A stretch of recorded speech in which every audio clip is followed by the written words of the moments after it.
Exponential and Logarithmic Functions. In this lecture, we'll go through exponential functions, defining them and applying them in economics, and also logarithmic functions. We'll define that and we'll go through the applications in economics. A note, this lecture assumes that you know what an exponent and a logarithm are, and you definitely know the rules of exponents and logarithms. Let's start with exponential functions. An exponential function in economics is primarily used to model growth or model decay. An exponential function is of the form y is equal to f of x equals b to the x, where b is the constant greater than 1. So notice that this is different from what you've seen before. Normally you're given a function like y equals x squared, but now the independent variable, that x, is in the exponent. So for example, y equals f of x equals 2 to the x, y equals f of x is equal to 104.94 to the x, and y is equal to f of x is equal to e to the x, where e is a number, 2.718, 281, and so on and so forth. It's an irrational number. It goes on forever. It's the most commonly used base in economics. So when you hear the exponential function, this is the function being used, this e to the x. Now, what's so great about that e in economics? First, let's define it. E is defined as the following. It's the limit as n approaches infinity of the formula or the function 1 plus 1 over n to the n. So what exactly does that mean? Let's go through an example. I'm going to plug in different values of n and I'm going to pop out some value. So when n equals 1, then 1 plus 1 over n to the n equals 2. When I plug in n equals 10, I get 2.59. When I plug in n equals 100, I get 2.704. 1000, 2.717, so on and so forth. So the higher is the n, whatever that represents, the closer I get to this number e. So that's what that means when we say that the limit as n approaches infinity, as it gets super, super, super large, that it equals e, this common number that's used in economics. It still doesn't define why that's so important, but let's talk about that now. Something grows at an annual growth rate of r for t years, and this interest rate is compounded periodically, then the formula for the future value of that, whatever it is, an investment, a population, is given by FV for future value is equal to a sub 0, where a sub 0 is the initial value, times 1 plus r over n, all to the n times t, where n is the number of periods of compounding during 1 year. So for example, if it's annual compounding, n equals 1. If it's quarterly compounding, n equals 4, and so on and so forth. So for example, suppose we have an initial investment of a sub 0, and that grows at an annual rate r for t years. What does that mean? If we have annual compounding, we know that n equals 1. So the future value is just going to be that initial value times 1 plus r to the t. If we have quarterly compounding, we have that the future value of that investment is going to be the initial investment times 1 plus r over 4 all to the 4t. We can do the same thing for daily compounding, where now our n is 365. We can do it for hourly compounding, so that our n is now 8,760 periods. But what's most important is what's called continuous compounding. If there is continuous compounding, in other words, that n approaches infinity, then the future value of that investment, or whatever that initial level of population was, is that initial level a sub 0 times the limit of 1 plus r over n, all to the nt as n approaches infinity. So this kind of looks familiar, right? It looks very similar to the definition of e. Recall, the definition of e is the limit as n approaches infinity of 1 plus 1 over n to the n. So this is just the compounding formula again and the definition of e. We can do some manipulation. If we let m, let's define m as n over r, we can rewrite that continuous compounding formula as a sub-zero times the limit of 1 plus 1 over m, all to the mRt, as m approaches infinity.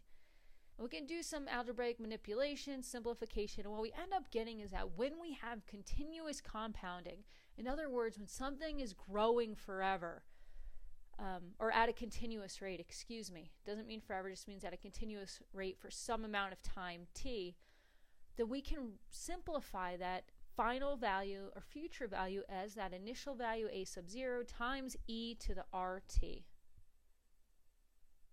So what we say is that the formula for this continuous compounding growth or exponential growth is a sub 0 e to the rt, where a sub 0 again is that initial value, r is the annual rate, growth rate or rate of interest, and t is how many years we're talking about.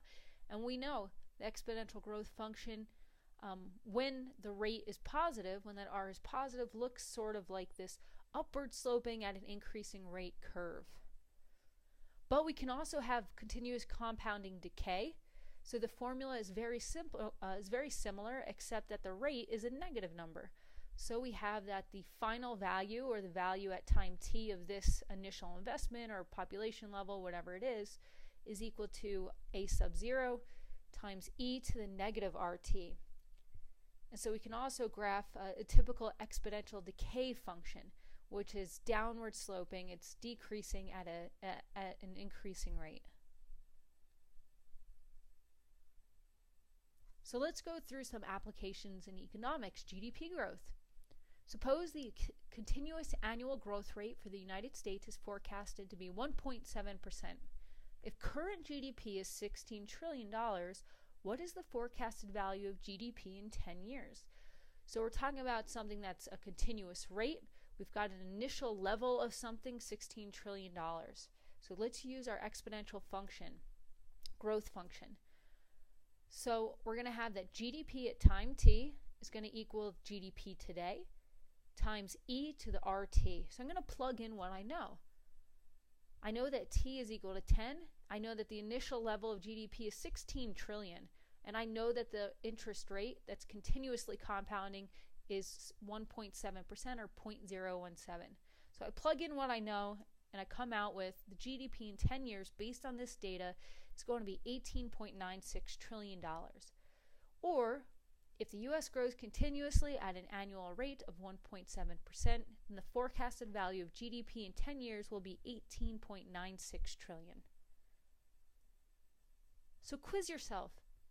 Suppose the continuous annual growth rate for US GDP is revised to be 2%. What would be the forecasted value of GDP in 10 years? So here's the formula. Plug in what you know. Pause the video and try this on your own. So I'm going to plug in what I know. I know that I'm looking for a value in 10 years, so t equals 10, r equals 0.02 to represent 2% growth rate, and that the initial value of GDP is 16 trillion. So in 10 years, with just a minor change in the interest rate, or in the growth rate, GDP in 10 years is predicted to be $19.5 trillion. So one thing to note, if you remember from your 105 macro courses, is that small differences in growth rates matter. So in this example, an increase in the annual growth rate of just 0.003 percentage points leads to an additional $500 billion of GDP for the same time period. Okay, so now let's talk about population growth. Suppose a country's population is growing continuously at an annual rate of 4%. If the population is currently 3.6 million, what will the population be in 20 years? So here's our continuous growth model, exponential growth model. I'm going to plug in what I know. I know that t equals 20 and r equals 0.04, and that p sub 0, the initial value for population, is 3.6. So I come out with 8.01.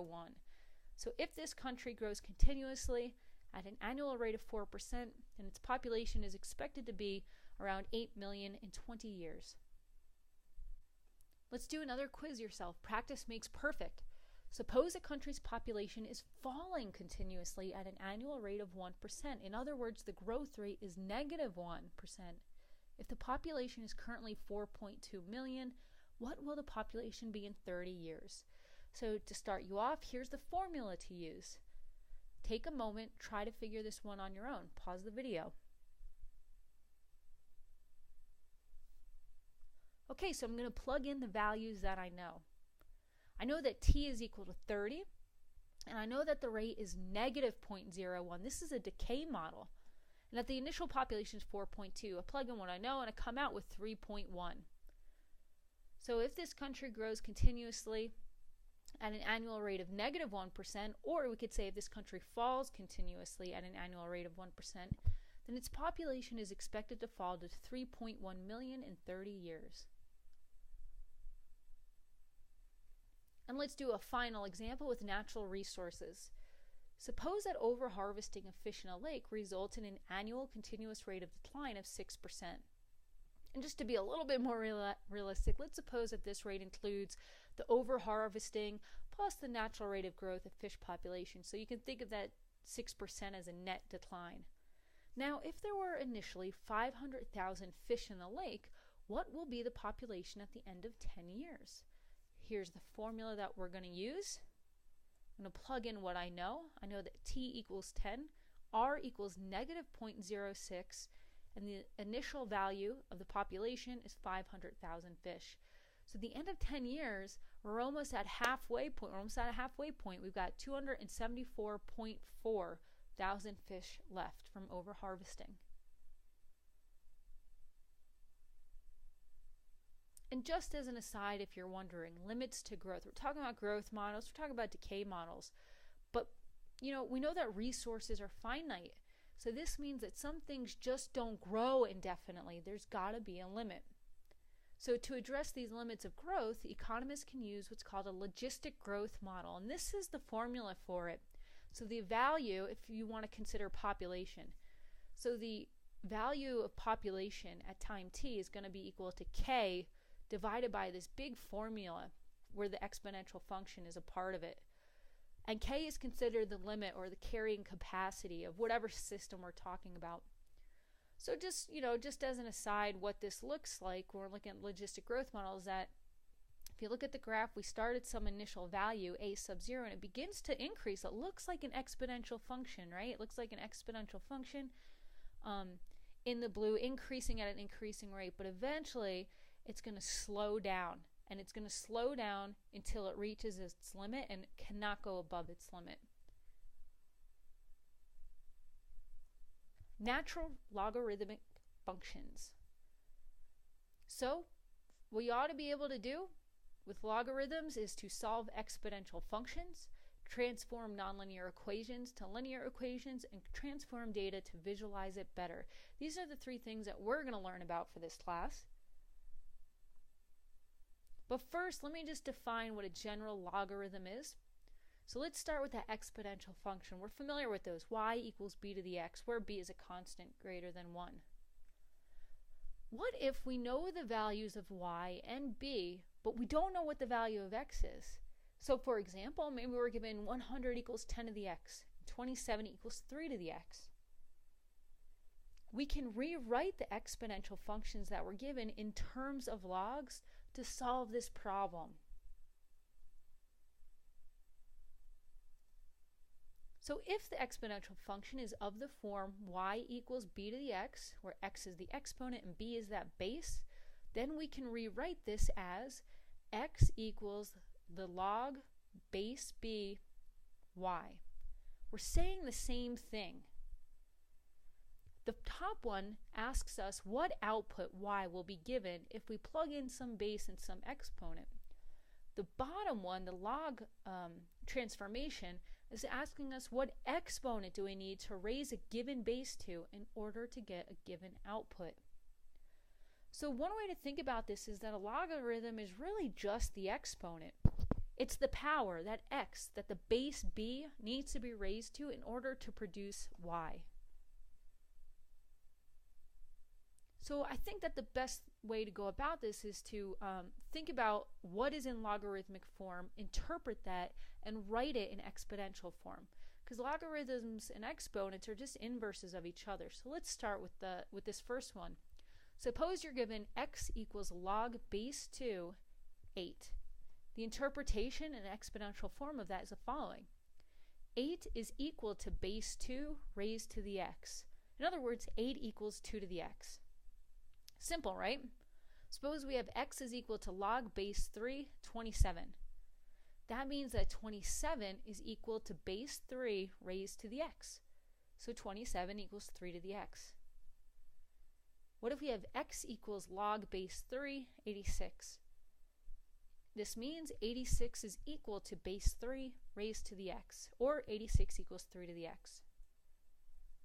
If we have 5 equals log base 10, y, we have y is equal to base 10 raised to 5, or y equals 10 to the 5th.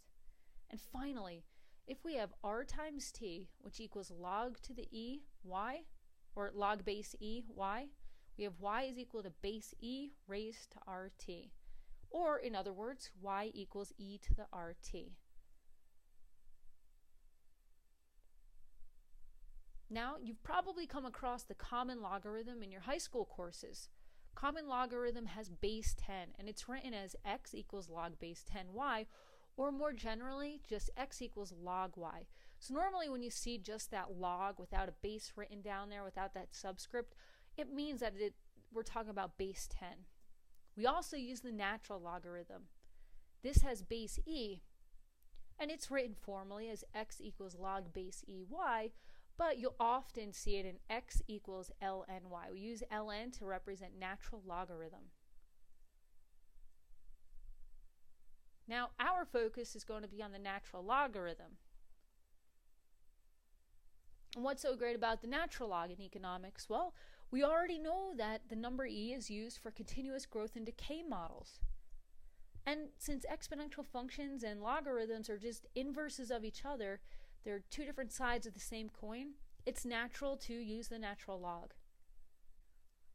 And so again, what do we want to use logs for in this class? In economics in general, we want to solve exponential functions, we want to transform nonlinear equations to linear ones, and we want to transform data to visualize it better. We'll go through each one in turn. 1. Solving exponential functions. Suppose we have the following growth model. A sub t is equal to a sub 0 times e to the rt. But what if we don't know the value of r or the value of t? We can use the definition and the rules of the natural logarithm to rewrite this growth model. I'm going to take the logs of both sides. Using the rules, I get that, and I'm going to use natural log here, that the natural log of a sub t is equal to the natural log of a sub 0 plus the natural log of e to the rt. Remember your rules. I can simplify this, and I get that the natural log of a sub t is equal to the natural log of a sub 0 plus r times t. Now we can easily rearrange this equation to solve for r or to solve for t. Let's go through an example.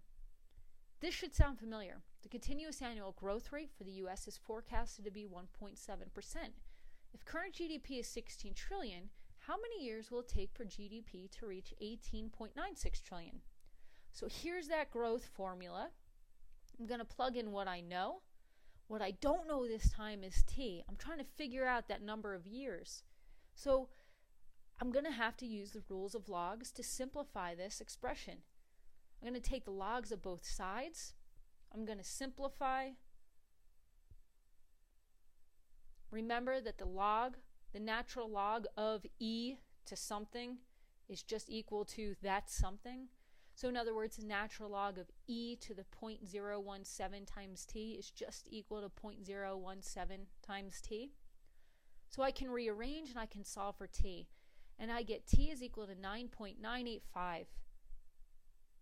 So in other words, if the U.S. grows continuously at an annual rate of 1.7%, then it will take approximately 10 years for GDP to reach 18.96 trillion. Quiz yourself. Suppose the continuous annual growth rate for U.S. GDP is revised to be 2%. How long will it take for GDP to reach $19.54 trillion? Here's the formula that you ought to use. Plug in the values that you know and solve for t. Pause the video and try this. Okay, so I'm going to plug in what I know. I've got 19.54 equals 16 times e to the 0.02t. I'm going to take the logs of each side and simplify using those additive and multiplication rules, and I get that t is equal to 9.994.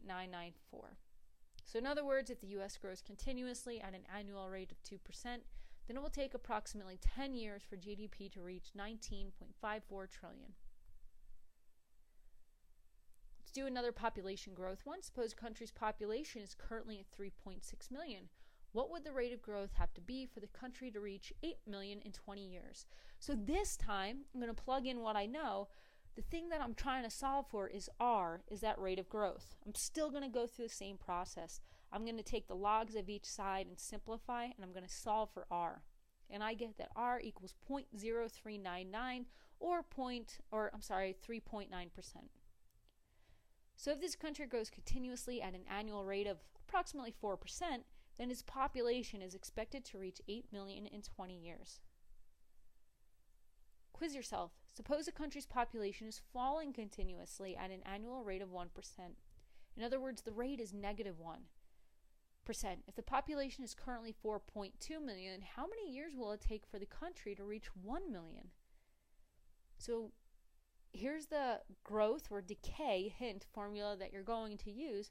Pause the video and try this out on your own. So I just, again, plug in what I know, except take note that this is a population that's falling. The rate is negative, so I plug in r is equal to negative 0.01 in there.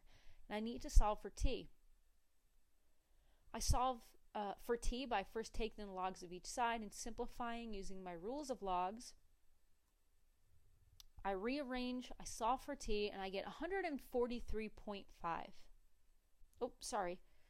So what this is saying is that if the population is currently $4.2 million and it has a decay rate, a declining population growth rate of 1%, then it will take about 143.5 years for the country to reach 1 million people. Moving on. 2. Transforming nonlinear equations into linear ones. Many economists collect data and use statistical methods to derive equations that best fit the data they collected. Now, a popular statistical method relies on the relationship between variables to be linear. But we know that many economic relationships, whether they're theoretical or whether they're empirical from the real world, are actually nonlinear. We can use logs, the rules of logs, to transform nonlinear relationships and equations into linear ones. So here are two linear properties of logs. The first one, logging converts exponential growth trends into linear trends. So consider the e to the rt. R is going to be that growth rate, and t is going to be that number of years. If I take the natural log of that, I just get r times t. Second, the logarithm of a product of two variables equals the sum of the logs of each variable. So if I've got two different variables, x and y, and I'm trying to multiply them together, I can take the logs of those. By the rules of logs, it would then become log x plus log y, which is linear. Example 1. Many empirical relationships are nonlinear. Consider economic variables that grow at a constant annual percentage rate over time. If we take the logs of both sides, we get that the natural log of the final value, a sub t, is equal to the natural log of that initial value plus rt. So you've seen this before. Doesn't this look familiar? It kind of looks like the equation for a simple linear equation, y equals b plus mx. This equation tells us that the log of the variable, ln a sub t, is a linear function of time. In other words, that coefficient on time is a value, right? It's that percentage growth rate. So many economic variables grow at a constant percentage rate over time, that r. For example, real GDP. Therefore, when we collect that data, it makes sense to transform it using logs. What we're going to find, what we'll see, is that the slope of the graph of the log of a variable, so against time, tells us the percentage change of that variable. So if I were to collect data on real GDP and I were to take the log of it, the difference between each tick mark is actually a percentage change. So let me show you where that comes from. Here's our growth model. We're talking about GDP, so I plug that in there instead of the a sub 0 and a sub t. I'm going to take the logs of both sides, and I come up with what looks like a linear equation, where I've got my vertical intercept, which is the log of whatever that initial value of GDP was, plus r times t. So if I were to graph the log of GDP against time, against that variable t, the slope is constant. It's that constant rate r. So let's check out this data. This is US real GDP between I think it was 25 and 2013. Now the figure on the left shows US real GDP in green. The black line crossing through these data points represents a linear equation that best fits the data. In other words, based on the data, it estimates the relationship between GDP and time. However, notice that the relationship is clearly nonlinear. At most points in time, the true data, any point along that green line, does not lie on the estimated equation. Now the figure on the right shows the log of US real GDP between 1920 and 2013 in green. The black line crossing through the data represents that best fit linear equation. In this case, the slope of the line, which is constant at 0.0154, tells us the estimated annual percentage change in real GDP is about 1.54%.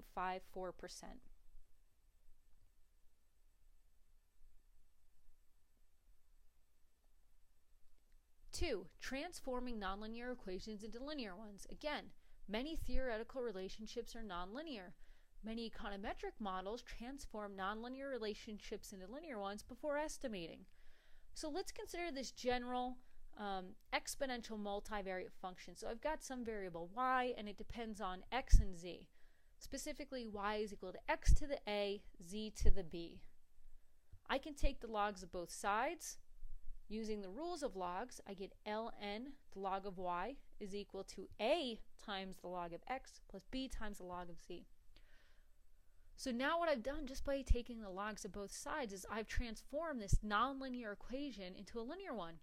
Now it tells us that the log of the variable, ln y, is a linear multivariable function of the logs of x and z. So for example, we'd like to take logs of the Cobb-Douglas production function. So the Cobb-Douglas production function relates two inputs, capital K and labor L, to total output Y.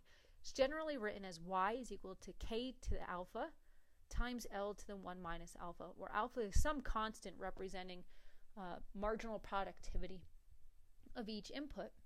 But if we wanted to estimate this, if we wanted to write it out in a linear way, we could take logs of both sides. We get that the natural log of y is equal to alpha times the natural log of k plus 1 minus alpha times the natural log of L. Quiz yourself. Suppose the demand for a product is nonlinearly related to its price. Specifically, quantity demanded is equal to A times e to the negative BP, where A and B are constants and P is price. So let's just rewrite this demand equation in terms of logs. Take a moment, pause the video and try this. So I'm just going to take the logs of both sides. Applying the rules of logs, I get that the natural log of quantity demanded is equal to the natural log of A. It's going to be some value, minus B times P. And finally, logarithmic scale for visualization. In some instances, it's best to transform data using the logarithmic scale. Why? Well, remember, logarithm is based on orders of magnitude. So on visual inspection of the axes of a logged variable, the difference between each tick mark is the same percentage change. It makes for interpretation to be a lot easier. Okay, so I'm on here on gapminder.org, which is an awesome website, and everybody should definitely check it out. But I'm looking at data here on life expectancy against income per person, or GDP per capita. And both of these data are linear. I've not transformed any of them.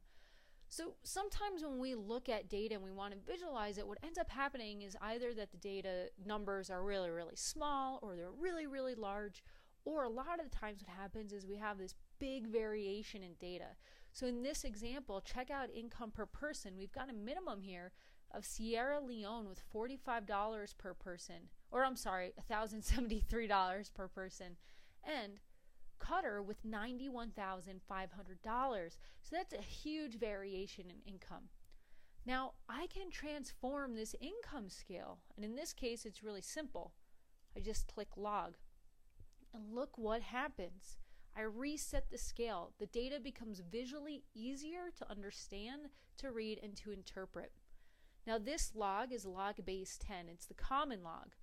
The point of doing this is that, and maybe it's a little confusing here, but what I want you to do is focus on the 1,000, the 10,000, and 100,000. So the distance between the 1,000 and the 10,000 is the same distance between 10,000 and 100,000. It's the same percentage change between 1,000, 10,000, 10,000, 100. So what does that mean? It means that on a standard axis, let me go back here. Whoops. So on this standard axis, you know, every time I move from 20,000 to 40,000, 40,000 to 60,000, sure, that's a $20,000 change. It's a quantity change. But sometimes people are interested in percentage changes. So now when I look here and I say, all right, look, when I go from $1,000 to $10,000, that's a 9% increase. Here's my data. When I go another 9% increase from 10,000 to 100,000, here's my data. So in other words, on a log axis, an equal amount of space between two values is a percent change. So like I said, the physical distance between 1,000 and 10,000 is exactly the same between 10,000 and 100,000. So it makes us be able to interpret percentage changes much easier, much quicker.